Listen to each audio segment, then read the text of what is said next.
gente, bom dia! Estamos aqui pela TV Horizonte, a TV de Nossa Senhora da Piedade, a nossa padroeira. Muito bom dia para você, minha amiga dona de casa, companheira de todas as manhãs.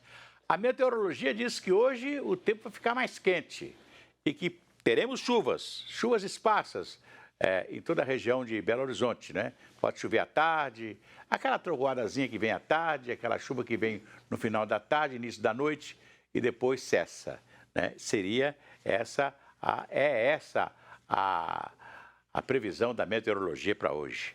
Um abraço para você, minha amiga dona de casa, companheira de todas as manhãs. Pois é, a transição do futuro governo Lula começa hoje com o presidente eleito, depois de um período de descanso na Bahia. Aliás, esse período de descanso na Bahia eu quero até achar interessante, porque sempre que um presidente eleito ou um presidente da República descansa em qualquer lugar do Brasil, né, a imprensa não o deixa em paz. Tem sempre um paparazzi lá para fotografar o presidente tomando banho de mar, etc. Tal. E com o Lula nada disso aconteceu, né? Ficou quietinho, ninguém mostrou o Lula descansando na Bahia. Ele agora retorna para São Paulo e hoje ele tem um encontro com o vice-presidente eleito, o Geraldo Alckmin, que já esteve em Brasília, já olhou lá o Centro Cultural do Banco do Brasil, onde vai ficar a equipe de transição, né? Os nomes já foram mandados para o governo federal para serem nomeados, né? E, inclusive, com algumas novidades. Por exemplo, o Pércio Arida e o André Lara Rezende, que são chamados de pais do Real, né? Que eles ajudaram a fazer o Plano Real, eles são integrantes da equipe de transição do presidente Lula. O que não quer dizer que eles serão nomeados para alguma coisa no governo, a gente não sabe, né? Até porque agora o Banco Central tem um mandato, né? O presidente do Banco Central, o atual presidente, ele vai ficar lá porque tem um mandato, né? O Banco Central agora está longe de ser ele é independente, né? Pelo menos assim que foi votado e é assim que está funcionando, né? Mas espera-se que esse pessoal vai encontrar, né, as contas do país em situação não tão ruim como se pensa, né? E vai poder haver uma transição tranquila. O presidente Lula está preocupado em manter os R$ 600 que ele prometeu de manter para ganhar a eleição. Ele prometeu também de manter R$ 600 o chamado Auxílio Brasil, que vai voltar a ser Bolsa Família, né? E o presidente o presidente eleito quer também dar um aumentozinho a mais no salário mínimo. E tudo isso, você sabe, que tudo isso vai bater, por exemplo, nas contas da Previdência, né? Então precisa de mais dinheiro. Estima-se em 200 bilhões de reais, seria a PEC que o presidente estaria pedindo ao Congresso Nacional, ainda esse Congresso Nacional, para votar, para poder, né, eles terem em janeiro já um dinheiro a mais para irrigar os cofres da União, justamente com essas despesas que serão maiores. No caso do Bolsa Família, que vai ser o novo nome do Auxílio Brasil, vai voltar a ser Bolsa Família, e também o pagamento dos aposentados do INSS, né? Que o aumento para quem ganha um salário mínimo é real. O aumento é todo. Agora, para quem ganha mais do que um salário mínimo, normalmente eles pagam muito menos, né? Por isso que o sujeito ele é aposentado ganhando 5 salários mínimos.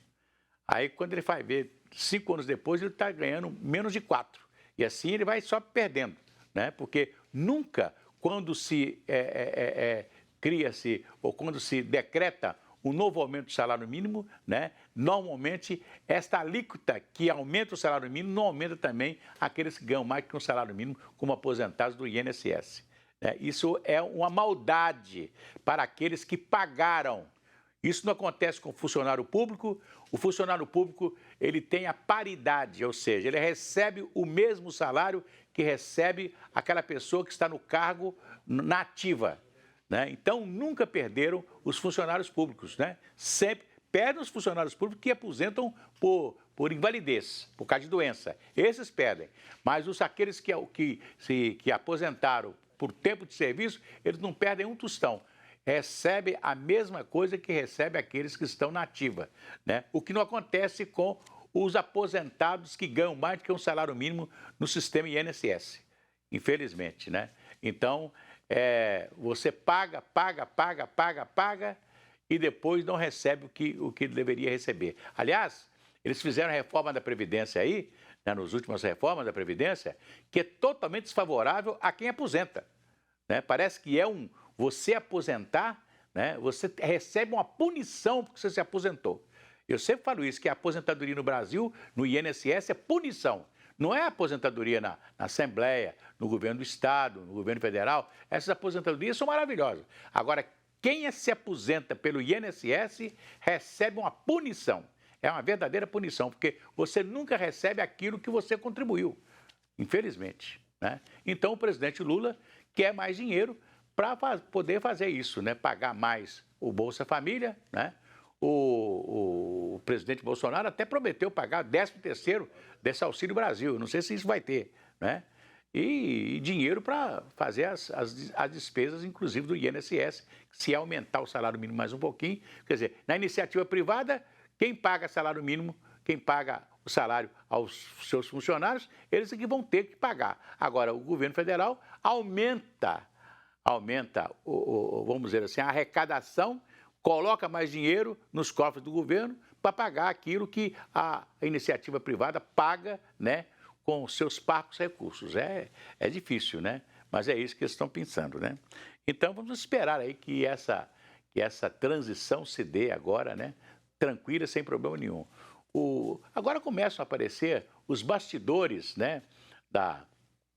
Inclusive dos momentos, né, depois da eleição, como é que o presidente Bolsonaro ficou mudo durante 2 dias, né? Ele primeiro quis ouvir os seus militares, teve reunião com os seus principais assessores, uns foram a favor, outros contra de resistir. Não vamos resistir. O presidente da Câmara, né, imediatamente já falou com o presidente, já cumprimentou e reconheceu, naquela noite mesmo de domingo, reconheceu a vitória do Lula, né? O presidente do Senado também, né? O presidente do TSE disse que a eleição foi tranquila, né? E então agora espera-se que a transição também seja tranquila. É o que nós esperamos. Vamos cantar aquela musiquinha? Vai tudo bem, muito bem, muito bem, muito bem, muito bem, muito bem, bem, com pílulas de Lucem. Sabe aquela dorzinha ao urinar, aquela sensação de queimação e ardor? Pílulas de Lucem são antissépticas das vias urinárias e vocês vão encontrá-la em todas as farmácias e drogarias. Se persistirem os sintomas, o médico deverá ser consultado. A Catedral Cristo Rei recebeu, neste final de semana, pessoas em situação de rua que buscam oportunidades para uma vida melhor. A ação com Deus tem jeito, estimula a autoestima e a esperança em um futuro digno. Gabriele. O Fábio mora nas ruas de Belo Horizonte há 2 anos. Depois de um caminho difícil e cheio de obstáculos, ele agora tem a chance de reconstruir a vida. Graças a Deus eu tive a oportunidade, né, de estar conhecendo o pessoal desse projeto aí. Com Deus tem jeito, gostei muito. Eu já estava procurando também isso, né, para mim. Passei muita dificuldade na rua, afastei da minha família. E vai indo também, a gente mesmo sente que está na hora da gente se apegar a alguma coisa, buscar uma melhoria para estar resgatando a minha vida. E graças a Deus eu estou tendo essa oportunidade. Quem que tiver essa oportunidade também, que abraça também. Assim como o Fábio, 350 pessoas em situação de rua de Belo Horizonte foram atendidas pela comunidade católica Obra Lumen, no mutirão Com Deus Tem Jeito, que realizou o cadastro e o encaminhamento dos que querem ser amparados. Eles também partilharam refeição, participaram de palestras e momentos de oração no espaço cedido pela Catedral Cristo Rei em construção. A partir desses testemunhos, dessas formações, eles que estão aqui nas ruas de Belo Horizonte, escutando e vivendo tudo isso, tomam uma decisão livre, se eles quiserem, de, ao final do encontro com Deus Tem Jeito, saírem imediatamente daqui para casas de acolhimento, onde temos algumas vagas para esses irmãos que se decidem pela mudança de vida. Porque enquanto participantes pelo encontro, o Senhor falava muito da alegria deles, irmãos, estarem na casa de Deus. Porque começa aqui. E as casas de acolhimento, nós também falamos que são casas de Deus, onde tem regras, convivências, para que seja uma mudança de fato. E aqui a gente já está experimentando isso. E quando estávamos aqui, escutamos isso de Dom Valmor também. Ele falou que a catedral tem esse lema e é para ser a casa deles. Confirmou até com aquilo que a gente estava rezando. O Nivando passou pelo mutirão em Fortaleza e conseguiu sair das ruas. Hoje, ele é testemunho de fé e gratidão. Assim, né? A comunidade, para mim, eu posso resumir a comunidade em uma palavra: gratidão, né? Eu estava invisível, como eu lhe disse, e a comunidade me deu visibilidade.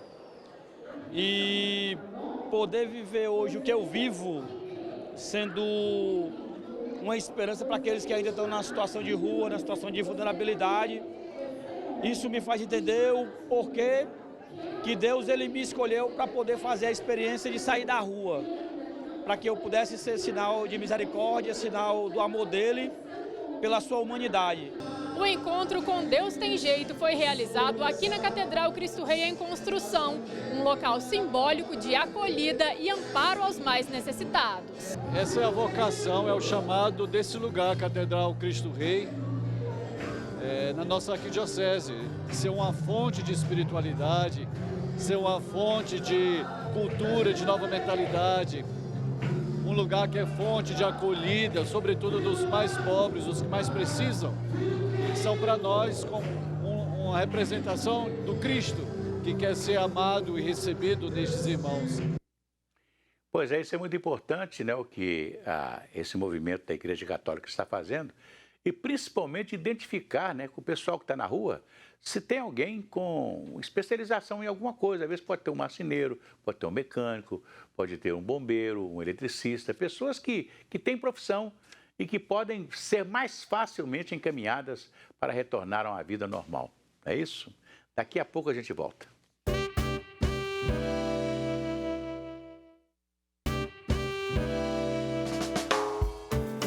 Voltamos aqui pela TV Horizonte, a TV de Nossa Senhora da Piedade, a nossa padroeira. Pois é, eu falei há poucos instantes aqui do início da transição com o presidente Lula se reunindo hoje em São Paulo com o vice-presidente eleito Geraldo Alckmin.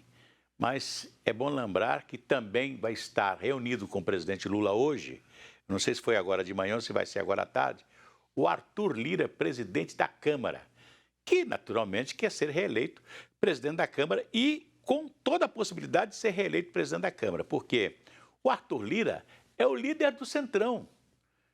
E o presidente Lula, né, ao tomar posse, ele vai precisar do Centrão para governar o país. Ele vai precisar daqueles que estiveram com o presidente Bolsonaro, que o Centrão é o seguinte: para onde está o governo, vai o Centrão, né?